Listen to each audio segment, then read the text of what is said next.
We have titled this press briefing today as Zambia at the Crossroads, a call to reflect. Thank you. The acting chairperson of the Democratic Party, Madam Precious Ntambo, DNC members here present, distinguished guests, members of the press, ladies and gentlemen. I want to thank you for taking the time to attend today's short press briefing, where we want to share with you our partners in our quest to enhance democracy in Zambia, and as we seek to provide checks and balances in the nation. Ladies and gentlemen, the country is at the crossroads. We are at the crossroads of deciding whether we should further advance the democracy and independence that our forefathers fought for with their sweat and blood, or go back to a one-party repressive system where the rights and privileges of the citizens were trampled upon by those in government with impunity. We are at the crossroads as we have to decide whether we will accept our rights and privileges of speaking out against a leader who feels he, and he alone, holds the monopoly of wisdom to direct the affairs of the nation without question. And those who raise concern and advise him to be cautious would end up being locked up.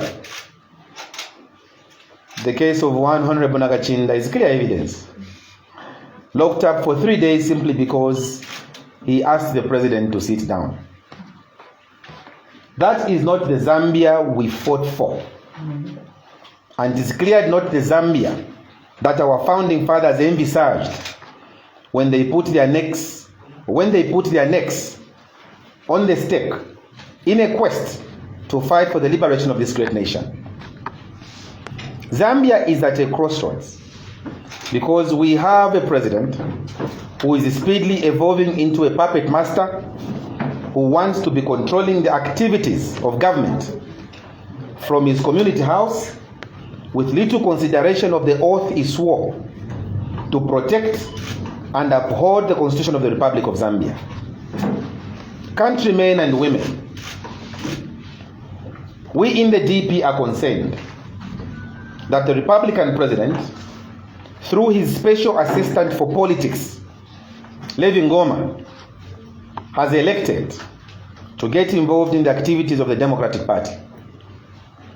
When the information of the president's involvement in the DP was brought to my attention late last year, I reluctantly called the president and asked him to keep away from the internal activities of other political parties, as that was and is tantamount to abuse of his office as Republican president. The president categorically denied any involvement or sponsoring anyone to destabilize the DP. It is, however, of great concern that while the president continues to refuse his involvement and sponsoring anyone to destabilize our party, his special assistant for politics has been having meetings with the registrar of societies as well as the suspended members of the Democratic Party. As a matter of fact, the same special assistant, Levi Ngoma, had a meeting with those DP renegades on Monday, which is yesterday, 17th January, between 19 hours and 20 hours.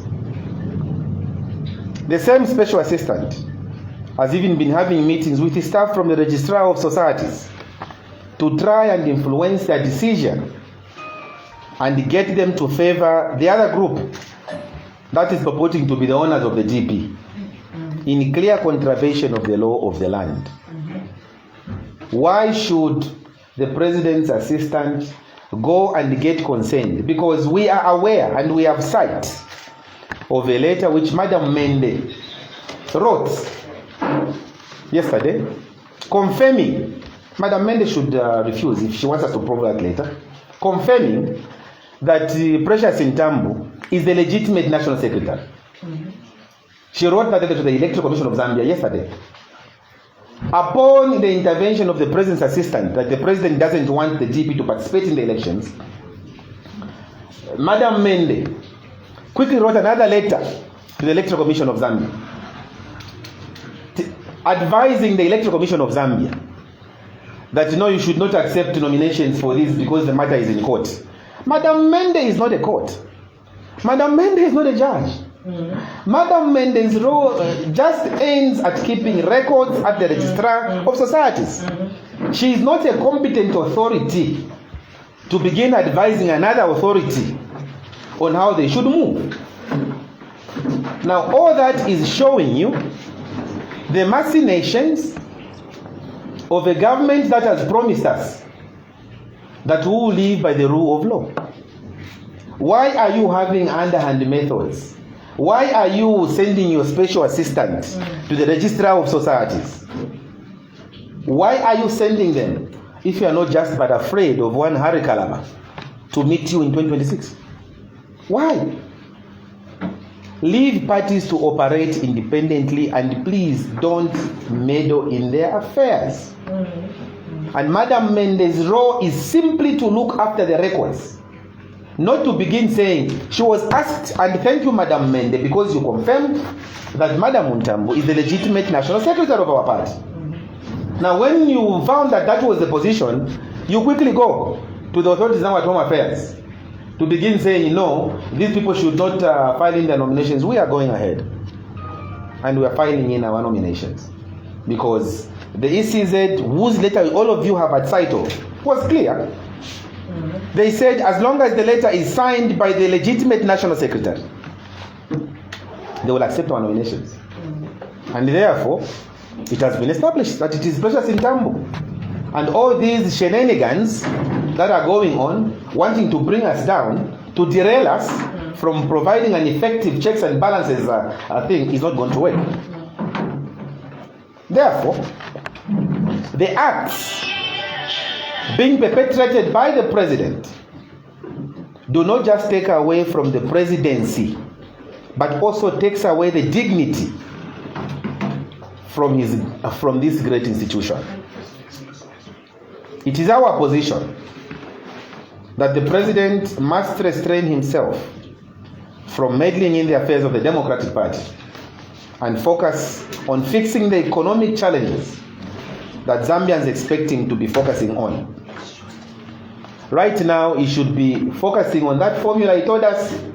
Y minus C is going to provide the cheap fuel. We will now want to see that Y minus C formula working. Yes. Not meddling in the affairs of other political parties and those that you fear. The cost of mini meal, for instance, has continued to go up, and yet the UPND government, in their logic, have decided to increase the quota of maize exports to neighboring countries.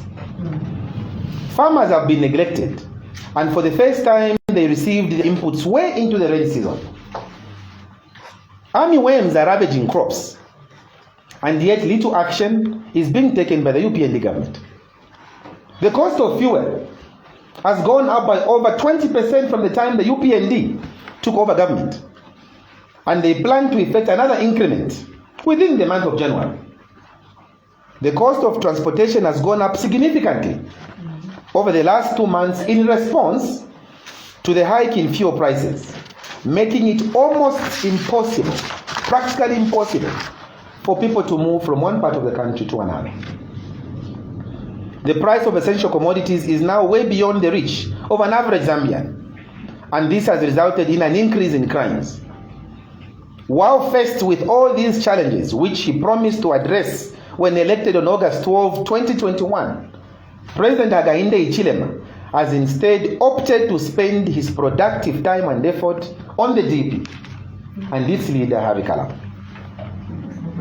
These acts by the president and his hired agents are not just meant to destabilize the country's hard-fought democracy, but rather to entrench himself as a hardcore dictator who is ready to destroy any perceived political threat.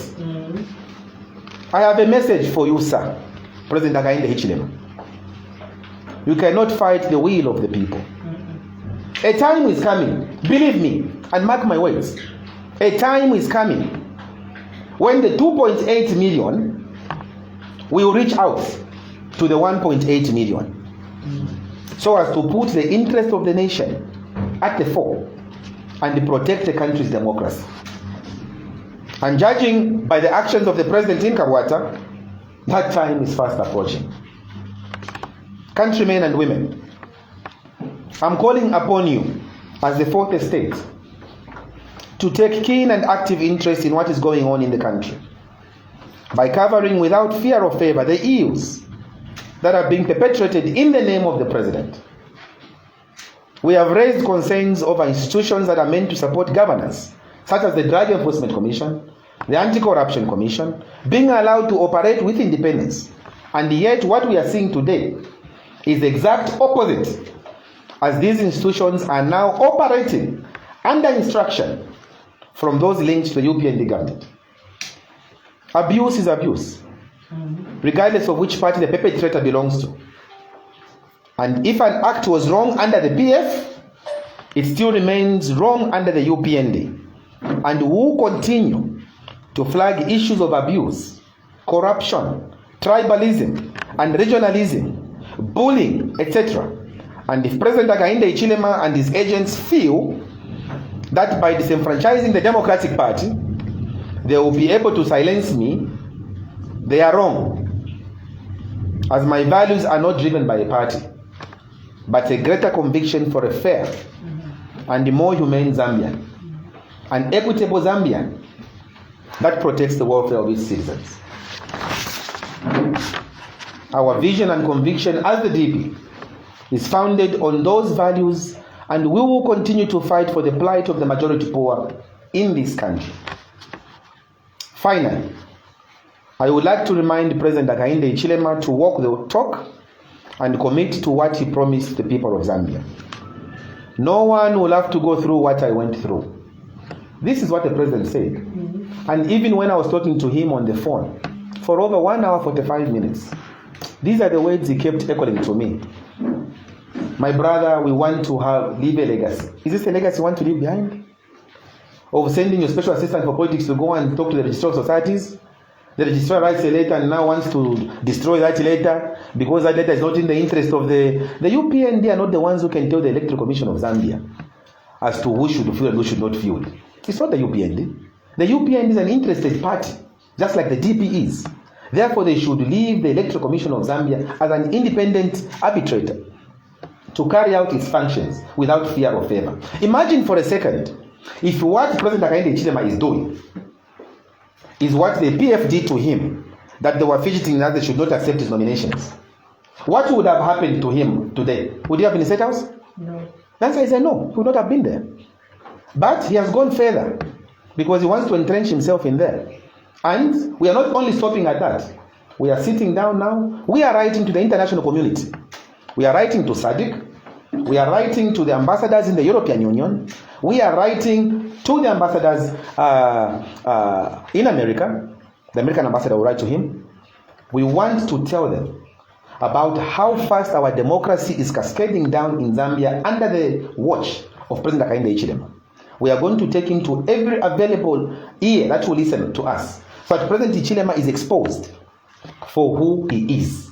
He wants to erode the confidence of our democracy, which we have fought for. He wants to entrench himself. He wants to be the almighty Hakainde Hichilema, and we are saying no to that. We will not allow that. So we are writing to the international community, telling them about the president's behavior. I thank you for your attention, and pray that we will work together as we call upon all peace-loving Zambians from all walks of life and from every part of Zambia to join us to take the right direction from the crossroad and avoid derailing the progress we have made so far as a country. Let's believe again. God bless you and God bless Zambia. Thank you so much. Thank you, Mr. President. Colleagues of the press, we know the drill. I will take the first 3 questions. Any questions, being press, we need to allow. Okay, 3 questions, yeah. Yes, I'll take 3 questions. I want to go and write letters. Start it quickly. So can I have the first hot question? Introduce yourself.